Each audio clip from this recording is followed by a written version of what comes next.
Hello दोस्तों, नमस्कार। और के स्टडी सेंटर में आपका स्वागत है। आज हम लोग बात करेंगे और के फिजिक्स क्लास 9 का, ठीक है। और इसमें हम आपको बताए हैं कि हमारे जो मात्रक होते हैं, मात्रक हमारे कितने प्रकार के होते हैं। 3 प्रकार के हमारे मात्रक होते हैं। इसमें आपको बताया कि मूल मात्रक क्या होता है और उसके बाद आपको बचा था व्युत्पन्न मात्रक और सहायक मात्रक क्या होता है, ठीक है। तो आज हम उसके बारे में विस्तृत जानकारी करेंगे, जिससे आपको कोई प्रकार का दिक्कत नहीं होगा। मात्रक में कौन सा मात्रक है और कौन सा मूल मात्रक है, कौन सा व्युत्पन्न मात्रक है, कौन सा सहायक मात्रक है, ठीक है। तो इसके छोटे छोटे कुछ एग्जाम्पल है, उसको आप याद कर लीजिए, ठीक है। तो सबसे पहले यदि हम बात करें, हमारे पास जो मूल मात्रक थे वो 7 थे। लंबाई, द्रव्यमान, समय, ताप, ज्योति तीव्रता, पदार्थ का द्रव्यमान, विद्युत धारा, ठीक है। तो ये हमारे पास कितने थे? तो हमारे पास 7 थे, जिसको आपको क्या करना है, याद कर लेना है। और इसको इंग्लिश में क्या बोलते हैं? फंडामेंटल क्वांटिटी, ठीक है। तो चलिए, आज का जो हमारा होगा क्लास किस पे होगा, तो हमारा आज का जो टॉपिक है वो हमारा है व्युत्पन्न मात्रक, ठीक है। तो हम दूसरा नंबर देंगे और यहाँ से हम चालू करेंगे व्युत्पन्न मात्रक, व्युत्पन्न मात्रक, ठीक है। ये हमारे पास दूसरा क्लास है इसका, व्युत्पन्न मात्रक। तो हमारे पास देखिए, व्युत्पन्न मात्रक किसे कहते हैं? तो कहा था कि वे राशियाँ वे राशियाँ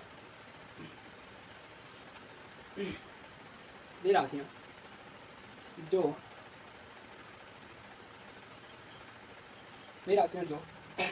मूल भौतिक राशि से प्राप्त किए जाते हैं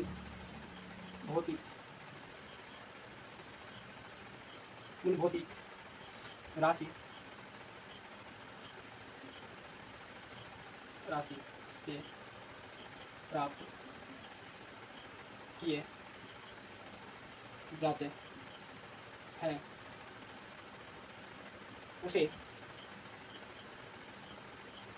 व्युत्पन्न, ठीक है, व्युत्पन्न मात्रक कहते हैं।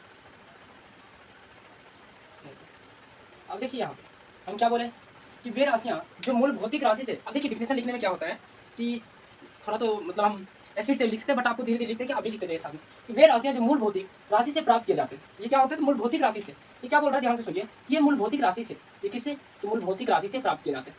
तो मूल भौतिक राशि कहने का मतलब जो हमारे पास है 7, लंबाई, द्रव्यमान, समय, ताप, ज्योति तीव्रता, विद्युत धारा, पदार्थ का द्रव्यमान, ठीक है। ये जितने भी है, इसी में से हम आपको इसके क्या करते हैं, व्युत्पन्न मात्रा को प्राप्त किया जाता है। तो इसको हम इसलिए इसको क्या बोलते हैं? ये बोलते हैं हम, ये व्युत्पन्न मात्रक है, ठीक है। ये किससे सहायता लेता है? तो मूल राशियों की सहायता लेता है। तो लंबाई, द्रव्यमान, समय जो है किसी की सहायता से नहीं, केवल अपने से बना है। तो हमारे पास क्या है, यदि हम एक बात करें, एग्जाम्पल है इसका, तो देखिए जैसे यदि चाल की मात्रा के ले लें, एग्जाम्पल की यदि बात करें इसका, तो चाल की मात्रा ले लेते हैं। तो चाल की मात्रा की बात करें, चाल का मात्रक, चाल बराबर क्या होता है? देखिए, चाल बराबर होता है दूरी। अभी हम आपको नहीं बताएं, बट याद करके रखना। दूरी का मात्रक बटे समय। आप पढ़े होंगे 5 क्लास में कि चाल बराबर क्या होता है? दूरी बटे समय। तो ये दूरी जो है, दूरी है क्या वास्तव में? तो दूरी आपका वो है कि आप क्या करते हैं, यहाँ से वहाँ तक जब जाते हैं तो वो एक रास्ता है, एक पथ है, और उसके लंबाई को, ठीक है, उसको लेंथ को मापा जाता है, ठीक है। और किस चीज़ में मापा जाता है? मीटर में। तो यहाँ पे यदि हम बात करें दूरी का, तो ये एक तरह से लंबाई है, और लंबाई को किस चीज़ में मापते हैं? मीटर में। और ये आपका समय, ये समय क्या है? समय को किस चीज़ में मापते हैं? टाइम को, सेकंड में। तो ये लंबाई बटे समय जो आया, ये किस चीज़ की सहायता लिया? ये तो पहले लेंथ का सहायता लिया, उसके बाद टाइम का। ये अकेला तो नहीं बना, ये दो वस्तुओं की सहायता लेके बना ना। तो इसलिए इसको बोलेंगे व्युत्पन्न मात्रक। आपको समझ में अच्छे से आया होगा कि व्युत्पन्न मात्रक किसे कहेंगे। तो दूरी का जो मात्रक होता है वो क्या होता है?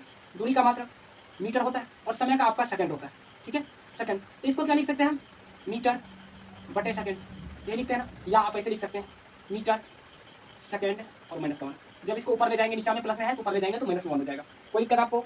ये हमारा होता है चाल का मात्रक। चाल बराबर दूरी बटे समय, और ये दो की सहायता से बनते हैं, इसलिए इसको व्युत्पन्न मात्रक कहते हैं। अब एक एग्जाम्पल है, अब यदि एक एग्जाम्पल की बात कर ले, एक दूसरा आपका जो है तीसरा सहायक मात्रक, उसके बारे में भी थोड़ा चर्चा कर लेते हैं। तो सहायक मात्रक क्या होता है? सहायक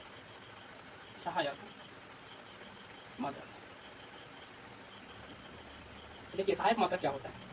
कहता है कि वे राशियां जो मूल राशियों की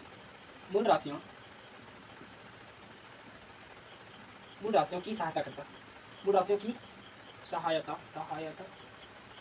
की